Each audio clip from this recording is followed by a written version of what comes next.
മോളെ, dating app എന്ന ചതിക്കുഴി ഇന്ന് കേരള കൗമുദി എഡിറ്റോറിയലിൽ വന്നതിനെ കുറിച്ച് നമുക്കൊന്ന് ചർച്ച ചെയ്യാമോ? ചെയ്യാം. ഞാനിപ്പോൾ നമ്മൾ ചർച്ച ചെയ്യാൻ പോകുന്നത് സോഷ്യൽ മീഡിയയിൽ അപരിചിതരെ പരിചയപ്പെടുന്നതാണ് ഇന്ന് ഏറ്റവും വലിയ തട്ടിപ്പുകൾക്ക് വഴിയൊരുക്കുന്നത്. ഒന്നാമത്, വ്യാജ പ്രൊഫൈലുകൾ സൃഷ്ടിച്ചായിരിക്കും പലരും അക്കൗണ്ടുകൾ ഉണ്ടാക്കുന്നത്. അജ്ഞാതനായ സുഹൃത്തുമായി ചാറ്റ് ചെയ്യുമ്പോൾ കിട്ടുന്ന സുഖം വഞ്ചിക്കപ്പെട്ട് കഴിഞ്ഞ് തീരാ ദുഃഖമായി മാറാൻ അധിക സമയം ആവശ്യമില്ല. അപ്പം നമ്മൾ ഇന്ന് പത്രം എടുത്ത എന്താണ്, എല്ലാം ഡേറ്റിംഗ് ആപ്പ് വഴി ചതിക്കപ്പെട്ടവരുടെ കാര്യങ്ങളാണ് അറിയുന്നത്, അല്ലേ? അതെ അതെ.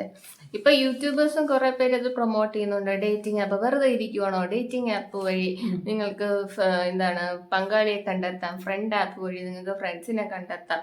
അങ്ങനെ ഒരുപാട് യൂട്യൂബേഴ്സും അത് പ്രൊമോട്ട് ചെയ്യുന്നുണ്ട്. ആക്ച്വലി അൺനോൺ ആയിട്ടുള്ള ആൾക്കാരുടെ അടുത്ത് സംസാരിക്കുന്നതിനെക്കാട്ടില് അല്ലെങ്കിൽ അൺനോൺ ആയിട്ടുള്ള ആൾക്കാരുമായിട്ട് പരിചയപ്പെടുന്നതിനെക്കാട്ടില് എന്തുകൊണ്ടും ബെറ്റർ അറിയാന്നുള്ളവരുമായിട്ട് മാത്രം ചാറ്റ് ചെയ്യുന്നത്. നമുക്കറിയത്തില്ല അവരെന്ത് തരക്കാരാണ്, അതായത് എന്ത് സാഹചര്യത്തിൽ നിന്ന് വരുന്നവരാണെന്ന് നമുക്കറിയത്തില്ലല്ലോ. മീൻസ് നമ്മൾ ആദ്യമായിട്ട് കാണുന്ന ഒരാൾ നല്ല സ്വീറ്റ് ആയിട്ട് സംസാരിക്കും എന്നല്ലാതെ ഇപ്പോൾ അവരുടെ എന്തെങ്കിലും ബാഡ് ആയിട്ടുള്ള കാര്യങ്ങളോ അങ്ങനെയൊന്നും സംസാരിക്കാറില്ലല്ലോ. So this is not a right thing to do. ഇപ്പം നമ്മൾ അജ്ഞാതനായ ഒരു സുഹൃത്തുമായി സംസാരിക്കുമ്പോൾ ഈ അജ്ഞാതൻ നമ്മൾ വിചാരിക്കും ഒരാൾ മാത്രമേ ഉള്ളൂ എന്ന്. പക്ഷെ അത് ഒരാളല്ല, അതിന്റെ പിന്നിൽ ഒരു സംഘം ആൾക്കാർ കാണും. അതെ, പറയാൻ പറ്റൂല.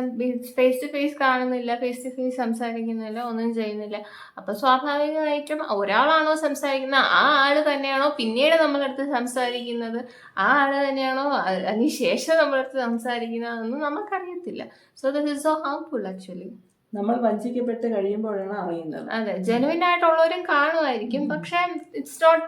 നമുക്ക് എങ്ങനെ അറിയാൻ പറ്റുക? നമ്മളിപ്പോൾ ഒരാളെ വിശ്വസിക്കുന്നു, അത്രയല്ലേ ഉള്ളൂ. ഒരാൾ സംസാരിക്കുന്നു, വിശ്വസിക്കുന്നു, അങ്ങനെയല്ലേ പറ്റുള്ളൂ.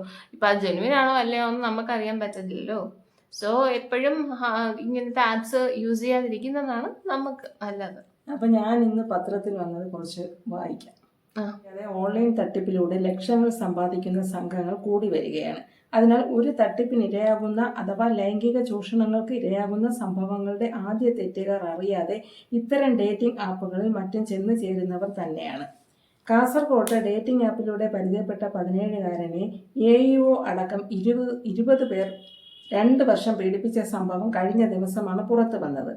അതായത് 18 വയസ്സാണ് ഡേറ്റിംഗ് ആപ്പിന്റെ പ്രായം, അല്ലേ? അപ്പൊ പല കൊച്ചുകുട്ടികളും വയസ്സ് മറച്ചു വെച്ച് അതിപ്പോ വെരിഫിക്കേഷൻ ചെയ്യാനുള്ള ഡോക്യുമെന്റ്സ് ഒന്നും ഒരാപ്പിലും അങ്ങനെ കൊടുക്കേണ്ടതില്ലല്ലോ.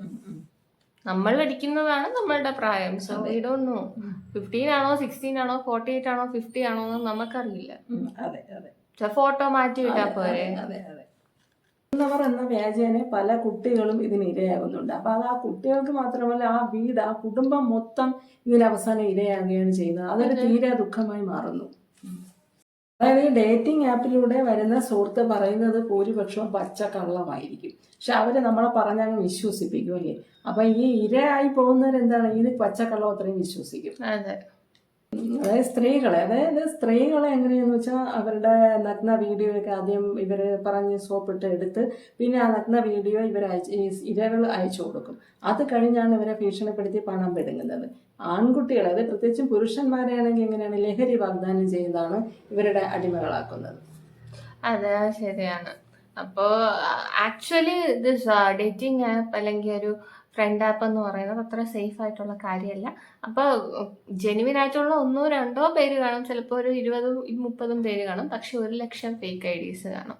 ചിലപ്പോൾ 30 വയസ്സുകാരനായിരിക്കും 18 വയസ്സുകാരനോ 21 വയസ്സുകാരൻ്റെ ഫോട്ടോ ഇട്ടുകൊണ്ടിരിക്കുന്നത്, അല്ലെങ്കിൽ 60 വയസ്സുകാരനായിരിക്കും 30 വയസ്സുകാരൻ്റെ ഫോട്ടോ ഇട്ടുകൊണ്ടിരിക്കുന്നത്. അപ്പൊ അങ്ങനത്തെ ഉള്ള ചതിക്കുഴികളിൽ വന്ന് വീഴാതിരിക്കുക, അല്ലേ? അതെ, അങ്ങനത്തെ ഉള്ള ചതിക്കുഴികളിൽ വീഴാതിരിക്കുക. Thanks for watching.